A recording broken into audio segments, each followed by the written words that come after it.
ஆமா, ஒரு கோடி முக்கியமா, கிளியூர் இதே கனியோட உசுறு முக்கியமா? என்னடா சொல்ற? இதே கனியை தூக்கியாச்சு மாமா.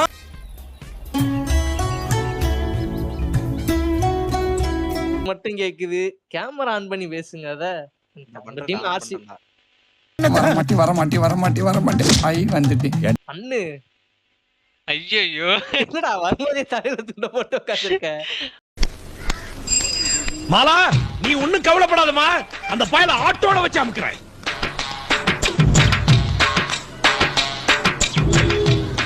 அத்தே, கண்ணுல பட்டுனா என்ன ஆயிருப்பேன்? தார் ஆயிருப்போமே. ஒரு காலத்துல எல்லாம் வந்து வேகப்பந்து வீச்சாளர்லயே வந்து முக்கியமான நபர்னா நம்ம ஆர்ச்சரன் தான் சொல்லிக்கிட்டு இருப்பாங்க. மான்குட்டி மாதிரி துள்ளி கூச்சிட்டு இருந்த என் புள்ளைய எப்படி அடிச்சு கழட்டிக்காரு பாருங்க. எல்லாம் அந்த இருக்க பத்தி என்ன காரணம்? High dudes. ஸோ வந்து நேற்று தான் ஐபிஎலோட வந்து செகண்ட் அண்ட் தேர்ட் மேட்ச் நடந்துச்சு. ஸோ டோட்டலாக நேற்று சண்டேன்றனால 2 மேட்ச் எப்பயுமே நடக்கும். ஸோ அது மாதிரி ஃபஸ்ட்டு வந்து என்ன மேட்ச் நடந்துச்சுன்னா எஸ்ஆர்ஹெச் வர்சஸ் ஆர்ஆர், அப்புறம் வந்து சிஎஸ்கே வர்சஸ் மும்பை. ஸோ இதுதான் நேற்று டாபிக். சும்மாவே உங்களுக்கே தெரியும். நேற்று வந்த கண்டென்ட்ல வந்து நம்ம ஆர்சிபி அப்புறம் வந்து நம்ம கேகேஆரும் வந்து விளாண்டுருப்பாங்க. அதில் வந்து ஆர்சிபியன்ஸ் எப்படி என்ன சொல்ல தலையில அப்படியே எதையோ தூக்கி வச்ச மாதிரி, கிரீடத்தை தூக்கி வச்ச மாதிரி அவ்வளோ சந்தோஷப்பட்டு இந்த கர்வத்தோட வந்து பேசினாங்க. இன்னைக்கு அதே மாதிரி தான் நம்ம சிஎஸ்கே வர்சஸ் மும்பை தான் வந்து இன்னைக்கு நம்ம மெயினா பேச போறது தான். அண்ட் நம்ம வந்து எஸ்ஆர்ஹெச் வர்சஸ் ஆர்ஆரையுமே வந்து சேர்த்து பேச போறோம். ஸோ இன்னைக்கு கண்டென்ட்ல நேத்து எப்படி வந்து ஒரு சுவாரஸ்யம் இருந்துச்சோ ஆர்சிபி வர்சஸ் கேகேஆர்ல, அதே மாதிரி இன்னைக்கு கண்டென்ட்லயும் வந்து ஒரு சுவாரஸ்யம் இருக்கு. ஸோ அந்த சுவாரஸ்யம் தான் நம்ம வந்து 2 ஃபேன்ஸ் இருக்காங்க நம்மகிட்ட. அதே மாதிரி தான் உங்களுக்கே தெரியும். சிஎஸ்கேவோட ஃபேனான நிதிஷும், அப்புறம் வந்து மும்பையோட ஃபேனான கிரியும் இருக்காங்க. ஸோ இந்த வீடியோ தான் இன்னைக்கு நம்ம பார்க்க போறோம். வாங்க வீடியோக்குள்ள போகலாம்.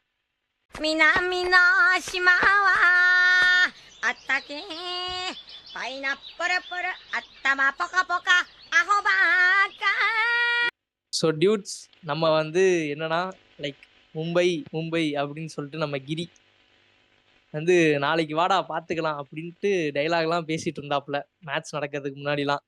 ஸோ வந்து எனக்கு தெரிஞ்சு இந்நேரம் வந்து கிரி வந்து தலையில துண்டை போட்டு மூலையிலலாம் உட்காந்து இருக்கணும் எனக்கு தெரிஞ்சு. ஆனால் நேற்று நம்ம அன்ஃபார்ச்சுனேட்லி நம்ம சிஎஸ்கே வந்து ஜெயிச்சிருச்சு. அன்ஃபார்ச்சுனேட்லிலாம் சொல்லக்கூடாது, தப்பு. நேற்று நம்ம சிஎஸ்கே ஜெயிச்சிருச்சு, அதுதான். ஸோ வந்து நம்ம நிதிஷை கூப்பிட்டுருவோமா? நிதிஷ் வாங்க,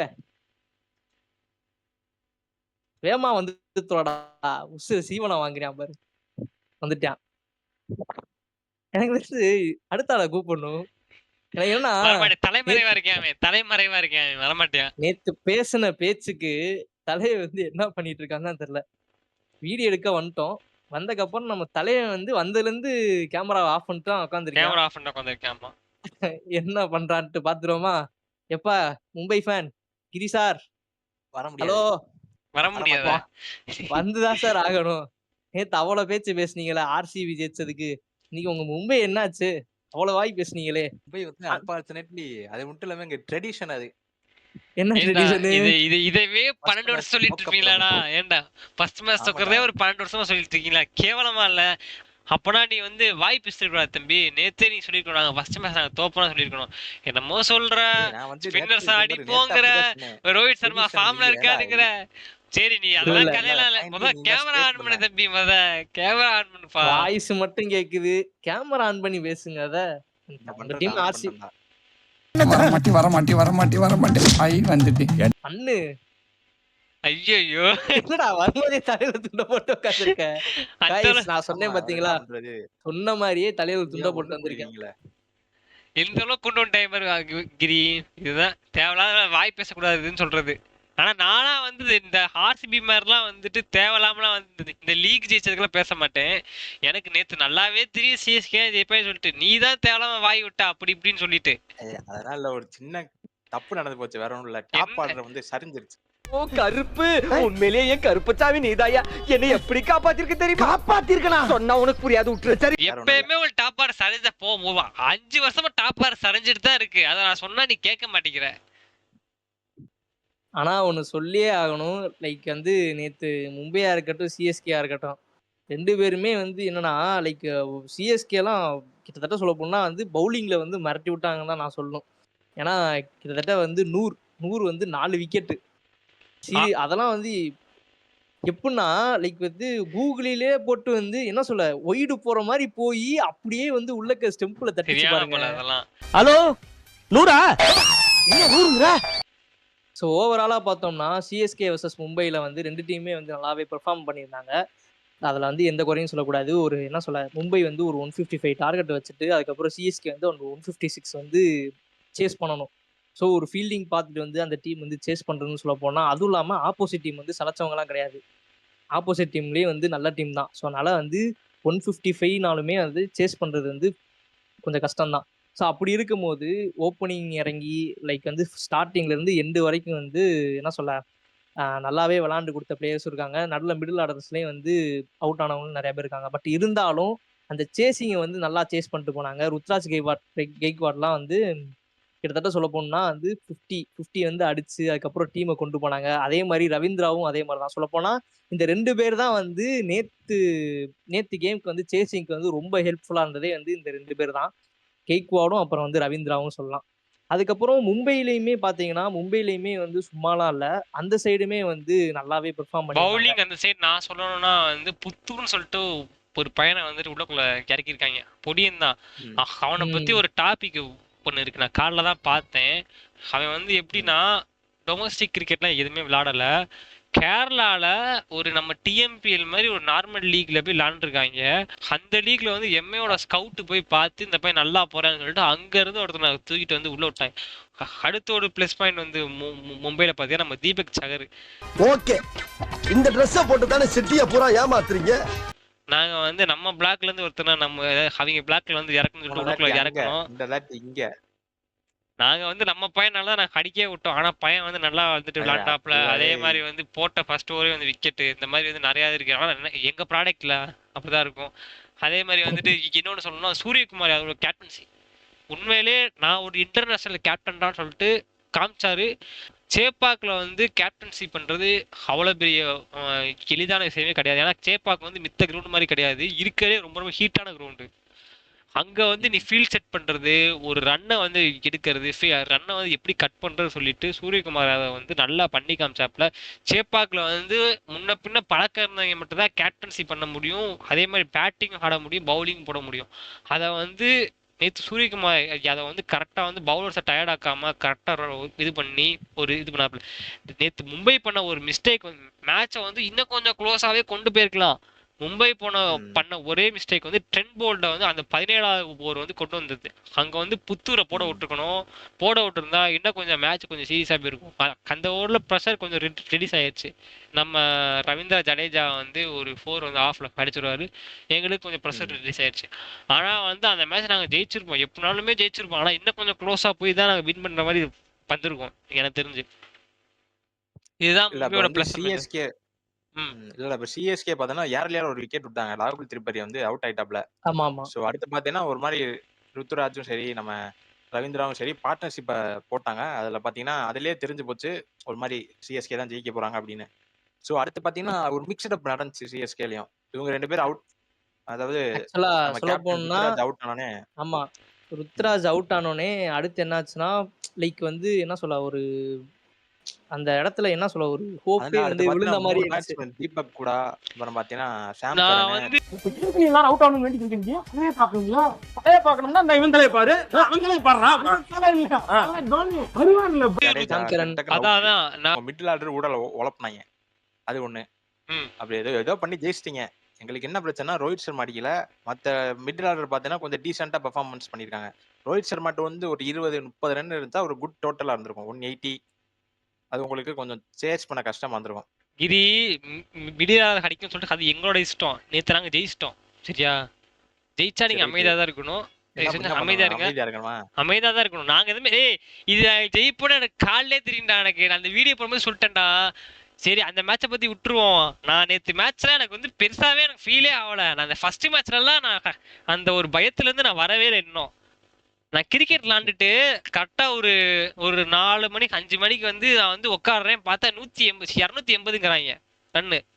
நான் அப்படியே வந்து நான் கோடாலி காலிங்க வேலையை காமிச்சிட்டாடா. அதுதான் சொன்னேன். நான் என்ன நினைச்சேன் கோடாலி காலி மேட்சே வேலையை போன மேட்ச் பண்ண மாதிரி இந்த மேட்ச் ஆறா சிக்கிட்டாங்கடா அப்படின்னு. எனக்கு என்னன்னா இஷான் கிஷன் வந்து இந்த இடத்துல வந்து 106 ரன்னு. அதெல்லாம் வந்து சும்மாலாம் இல்ல. கிட்டத்தட்ட சொல்ல போனா வேற மேட்சுக்கு வந்தாச்சு. சொல்ல போனா நேத்துலாம் இஷான் கிஷனை வந்து ஒரு என்ன சொல்ல ஒரு பேய் ஆட்டத்தை பார்த்தேன். தக்காளி அடிக்கிறது ஃபுல்லா சும்மா வரவேன் போறவன் ஃபுல்லா உட்காந்து சிக்ஸா அடிச்சுக்கிட்டு இருக்கான் பந்துல உட்காந்து SRH எல்லாம். அவங்க வந்து தீவிரவாதிங்கடா அவங்க. அவங்க எப்படி தெரியுமா அவங்க, நான் ஒரு மீம் கூட இப்ப காலையில இப்ப நம்ம கூட பார்த்தேன். அது எப்படின்னா அந்த தீவிரவாதிகளாம் வந்து அந்த பேசிட்டு இருப்பாங்க. அப்போ வந்து அந்த தீவிரவாதிகளோட சிசியங்கெல்லாம் வந்து உட்காந்து இருப்பாங்க. தீவிரவாதி யாருன்னா வந்து நம்ம பேட் கமின்ஸ் தலையை வந்து மோட்டிவேஷன் பண்ணிட்டு இருப்பேன் உண்டு. இவங்க துப்பாக்கி வச்சுட்டு இப்படி உட்காந்து இருப்பாங்க. அந்த மாதிரி ஆளுக்கு மாஸ்க் கிஸ்கெல்லாம் போட்டு விட்டு ஒரு மாதிரி கொடூரமா வச்சிருந்தாங்க. அந்த மாதிரிதான் இருக்காங்க. பயமா இருக்கு எனக்கு உண்மையை சொன்னா. இந்த IPL வந்து பயமா இருக்கு. இவங்களை எவனாவது அடிப்பாங்க. அந்த ரெக்கார்டை பிரேக் பண்ணிருப்பாங்கடா. இத நான் சொல்றேன். என் ஃப்ரெண்ட் ஒருத்தர் கிரிக்கெட் விளையாண்டு இருந்தோம் நானு. அவன் வந்துட்டு சொல்றான்டா வந்துட்டு இன்னும் ஒரு 2 ரன் வந்து அடிச்சிருந்தா நாங்க செகண்டா வந்திருப்போம், RR ஃபர்ஸ்டா வந்திருப்பாங்க. அந்த ரெக்கார்டு வந்துட்டு கொஞ்சம் பிரேக் ஆயிருக்கும். இப்ப நாங்க தான்டா ஃபர்ஸ்டா இருக்கோம் அப்படின்ட்டு கினா ரெக்கார்டா அப்படின்னு கேட்கிறேன். ஆமா SRH வந்து RCB கூட தானே வந்து அதிக ரன் இது பண்ணாங்க. இப்போ நாங்க வந்து இப்போ வந்து இந்த மேட்ச் வந்து ஒரு 2 ரன் சேர்த்து இது பண்ணியிருந்தாங்கன்னா RR ஃபர்ஸ்ட் இப்போ போயிருப்பாங்கல்ல. எந்த அளவுக்கு நீங்க கேவலம் ஆயிட்டீங்கன்னு பாத்துக்கோங்க. அந்த அளவுக்கு போட்டி போற அளவுக்கு ஆயிப்போச்சு. அது வந்து உங்களால அந்த பாயிண்ட சொல்ல முடியாதுல. இப்ப நான் சொல்லுவோம்ல, அடிக்கல இப்ப சொல்லுவோம்ல. கேவலமா இருக்குடா உண்மையா சொல்லணும்னா. அடுத்து இதுல என்னன்னா முன்னூரே அடிச்சிருப்பாங்க. அந்த அபிஷேக் சர்மா வந்துட்டு இன்னும் கொஞ்சம் நின்னு விளையாண்டுருந்தானா இந்த பின்னாடி. அபிஷேக் சர்மா இல்ல, லாஸ்ட் 5 பால் இருந்துச்சு. நம்ம ஆள் தேஸ் பாண்டே வந்து கடைசி 2 விக்கெட் எடுத்தனால 5 பால் இருந்துச்சு. இஷான் கிஷன் ஸ்ட்ரைக்ல இருந்திருந்தா 300 போட்டிருப்பாங்க, நாம போட்டிருப்பாங்க. அதோட பஞ்சாயத்தா இருக்கும். RR வந்து மன உளைச்சல் காலாய் ஓடிட்டு இந்த ஸ்கோர்ல வந்து ஓடியிலே நல்ல ஸ்கோர்ரா. அதெல்லாம் ஓடியிலே 50 ஓவர்ல நல்ல ஸ்கோர். இன்னொன்னு சொல்லலாம். SRH இந்த இடத்துல வந்து ஒரு 256 ஒரு நல்ல ஸ்கோர் தான். பட் இருந்தாலும் அதை சேஸ் பண்ணிட்டு வந்த RRமே வந்து 240க்கு மேல அடிச்சிருந்தாங்க. அது ஒத்துக்கிறீங்களா இல்லையா? அதுல அது மொட்டை பிச் சொல்ல போனா பவுலர் தான் பாவம். 2 டீமோட பவுலர் தான் பாவம். இவங்க ஃபர்ஸ்ட் பேட்டிங் இல்ல RR ஃபர்ஸ்ட் பேட் ஆடி இதே டோட்டல் ஒரு 250னே வச்சுக்கோங்க. அடிச்சா நல்ல வாய்ப்பு இருந்திருக்கும். ஏன்னா வந்துட்டு ஆர்ச்சர்லாம் நான் பார்த்தேன். தலைவன் வந்து மறந்து குடிக்கிற அளவுக்கு அடிச்சுட்டாங்க போட்டு 70 ரன். வாழ்க்கையில அம்மா போச்சு எனக்கு. நான் பாக்கும்போது ஃபுல்லாமே ஆர்ச்சர் பால்ல தான் வந்து அதிகமா வெளுத்துக்கிட்டு இருந்தாங்க. 70 ரன் T20ல கிடையாதுடா.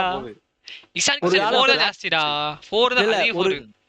ஒரு காலத்துல எல்லாம் வந்து வேகப்பந்து வீச்சாளர்லே வந்து முக்கியமான நபர்னா நம்ம ஆர்ச்சர் தான் சொல்லிக்கிட்டு இருப்பாங்க. மான்குட்டி மாதிரி துள்ளி கூச்சிட்டு இருந்த என் புள்ளைய எப்படி அடிச்சு கழட்டிக்காரு பாருங்க.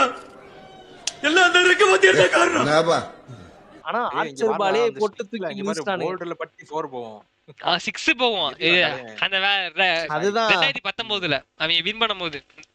அதுதான். சோ அப்படி பார்த்த ஆர்ச்சர் இன்னைக்கு என்னோட ஆர்ச்சர்லாம் ஒரு மேட்டர்ன்ற மாதிரி SRH போட்டு மிதின்னு மிதிச்சிட்டானுங்க. எனக்கு தெரிஞ்சு பார்த்தா என்ன சொல்ல வீங்கி இருக்கும். வீங்கி இருக்கும். ஆர்ச்சருக்கு ஒரு வாரம் தூக்கம் வராது. இதனால இல்லடா பேட்ஸ்மேன் 50 அடிச்சு பாத்திருக்கியா? பவுலர் ஃபுல்லா 50. இந்த 50 பவுலர் ஃபுல்லா 50 அடிக்கிறாங்க. ஆமா ஃபுல்லாவே 50 அடிச்சிருக்காங்க பவுலர் ஃபுல்லா. இது என்னன்னா பாவம் அந்த RR ஃபேன்லாம் எனக்கு தெரிஞ்சு இங்க யாருமே நான் பார்க்கல. யாராவது ஒரு RR ஃபேன் யாராவது பார்க்கணும். அவரோட மனநிலை நான் கேட்கணும். ஒண்ணுமே சொல்லல. அந்த டீமை வந்து சும்மா பேப்பர்ல லைட்டா பாரு. டே ஆடுன 5 பேர் 200 ரன் சைக்கிட்ல ஆடுறாங்கடா. அவங்க ஒன்னா நம்பர் பைத்தியக்காரங்க. அந்த நான் தான் அந்த நான் வந்து சொன்னேன் அந்த வீடியோ போடும் போது, என்ன நீ வந்து SRHக்கு வந்து இவ்வளவு பில்டப் பண்ற அப்படின்னு சொன்னாங்க. ஃபர்ஸ்ட் மேட்சே வேலையை கட்டிட்டாங்க. எனக்கு என்னன்னா CSK கூட இந்த மாதிரி பண்ணினா எனக்கு உண்மையிலே பயமா இருக்கு. எனக்கு வந்து கொஞ்சம் ஜெர்க்கா இருந்தாலும் போன வருஷம் வந்து அவங்க நாங்க ஒரு 130க்கு வந்து ஆட் பண்ணோம். நாங்க மட்டும்தான். அதனால வந்து சேப்பாக்கு எவை வந்தாலும் வந்து அவங்களுக்கு விபதி தான் மட்டும் கன்ஃபார்ம். ஆனா வந்து அவங்க ஊருக்கு போனா கண்டிப்பா வந்து ஒரு பார்த்து ஆடணும். நான் எல்லா IPL டீமும் சொல்லிக்கிறேன். ஹைதராபாத்ல போய் மொட்டை பிச்சு அவங்க சிக்கிச்சு நீங்க செத்தீங்கடா. அந்த அளவு தான் அவங்க ஆடுவாங்க. தயவு செஞ்சு பிச்செல்லாம் மாத்திருங்க. அவங்க உங்க ஊருக்கு வந்தாலே வந்து கொஞ்சம் ஸ்பின் எடுக்கிற மாதிரி அந்த மாதிரி பிச்செல்லாம் போட்டுருங்க. மொட்டை பிச்சு போட்டீங்க அவ்வளவுதான். ஜெயிச்சீங்கன்னா பேட்டிங் ஆடுங்க. ஆமா, பிரஷர் போடலாம். ப்ரெஷர் போடலாம். நிறைய பஞ்சாயத்து இருக்கு. கொஞ்சம் விட்டாலும் தூக்கி போட்டுருவாங்க. அவ்வளவுதான். அது கமின்ஸ் வேற அந்த டீம்ல. கமின்ஸ் வேற. அதான் எவன் சிக்கலா அடிப்பேன். கமின்ஸ் எட்டாவது வராட்டா. ஒரு காலத்துல கமின்ஸ் தான்டா வந்துட்டு ஐபிஎல்ல வந்து ஃபாஸ்டஸ்ட் 50 வந்துட்டு வச்சிருந்தேன். மும்பை கூட தான் போட்டு இது பண்ணேன். நான் இருக்கா மும்பை கூட அடிப்பேன். கேகேஆர்ல இருக்கும் அடிப்பேன். அவனே எட்டாவது வரான்டா கமின்ஸ். பாத்துக்கிற எந்த அளவுக்கு கிரிக்கெங்க இருக்காங்க. இருக்கிற இந்த இதுல அடிக்கிற எல்லா பிளேயரும் ஆர்சிபில தானே இருப்பாங்க. ஆர்சிபில இருப்பாங்க. ஒண்ணும் நீங்க வாய்ப்பு ஒரு மேட்ச் அடிக்கணும்னா அவனை உட்கார வச்சிருவாங்க. அப்புறம் எப்படி அவன் அடிப்பான்? 14 மேட்ச் இறக்கி விடணும். சரி, நாங்க இப்படியே பேசிட்டே இருப்போம். இந்த ஓவராலா வந்து ஒரு 3 மேட்ச் கிட்ட நடந்துருச்சு. ஓகே, 3 மேட்ச் கிட்டத்தட்ட எவ்வளவு 6 டீம் வந்து விளையாண்டுருச்சு. ஸோ வந்து ஐபிஎல்லோட என்ன சொல்ல 3rd மேட்ச்மே முடிஞ்சு. ஸோ இதுக்கப்புறம் பார்த்தீங்கன்னா அப்கமிங் மேட்சஸ்லேயுமே வந்து வெடிகுண்ட வேங்கிய என்னது பெர்ஃபார்மன்ஸ் பண்ணுவாங்க தான் நினைக்கிறேன். எனக்கு வந்து எஸ்ஆர்ஹெச் இருக்கிற வேகத்துக்கு கப்பை இப்பயே வந்து என்ன சொல்ல 48 மேட்ச்லாம் இல்லை, இப்பயே நான் கப்பை தூக்குறேன்டான்னு சொல்லிட்டு போகிற அளவுக்கு வேகமாக இருக்காங்க. அதே மாதிரி பார்த்தீங்கன்னா நம்ம ஆர்சிபியுமே வந்து என்ன சொல்ல உலகத்திலேயே நடக்காத 8வது அதிசயம் அவங்க ஃபர்ஸ்ட் மேட்ச் ஜெயிச்சிட்டாங்க. ஸோ இதுவுமே நடந்துருச்சு. சொல்லப்போனால் இன்னைக்கு என்ன சொல்ல 18 ஃபார் த ரீசன் அப்படின்ட்டு போவாங்களான்னு தெரில. அதே மாதிரி பார்த்தீங்கன்னா இந்த தடவை சிஎஸ்கேவும் வந்து செம்ம ஃபார்மில் இருக்காங்க. பார்ப்போம், எல்லாமே வந்து நல்லா பெர்ஃபார்ம் பண்ணுவாங்க தான் நம்புறேன். இந்த வாட்டி 2025 ஐபிஎல்லே வந்து என்ன சொல்ல ஒரு மாதிரி எதிர்பார்க்காததை எதிர்பாருங்க அப்படின்ற மாதிரி தான் இருக்கு. இதோட இந்த வீடியோ முடிச்சுக்கலாம். By dudes. பாய். லுக்கு நீ லுக்குறத பார்த்தா கிளைமேக்ஸ்ல வந்து சண்டை போடுவ போல இருக்க.